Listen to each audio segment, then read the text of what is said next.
Kanalıma, mutfağıma hoş geldiniz. Bugün sizlerle bamya yapacağız.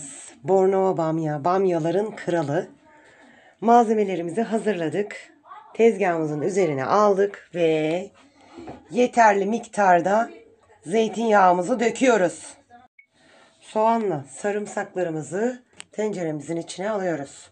Soğanlarımız hafif kavrulduktan sonra biber, havuç, kapya biberimizi döküyoruz. Sebzelerimiz kavruldu. Şimdi 150 gram kadar kıymamızı içine döküyoruz. Karıştırıyoruz. Ve ardından 1 yemek kaşığı salçamızı, 2 domatesimizi karıştırıyoruz.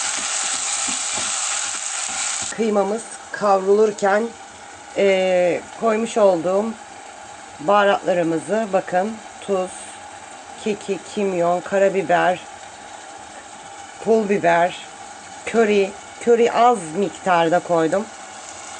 Siz tabi arzuya göre, damak zevkine göre baharatları ayarlayabilirsiniz. Bamyalarımızı yıkadım, temizledim uçlarını şu şekilde. Biraz limon suyunda beklettim. Tekrar o suyu da süzdüm, temizledim. Hepsini koymayacağım tencerenin içine. Bir kısmını da difrise atacağım. Burada 1 kilo bamya var. Kendi bahçemizden. Şimdi bamyalarımızı tenceremizin içine ekleyelim. İstediğimiz kıvama geldi. Kavruldu. Tenceremizin içine bamyaları aldık ve karıştırıyoruz.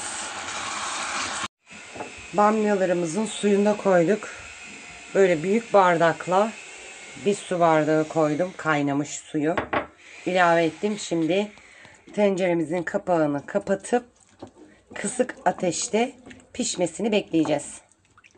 Kıymalı, sebzeli bamyamız hazır. Deneyecek olanlara afiyet olsun. Bir dahaki videoda görüşmek üzere. Kanalımıza abone değilseniz abone olun, yorum yazın, like atın. Desteklerinizi bekliyorum. Allah'a emanet olun. Görüşürüz. Bay bay.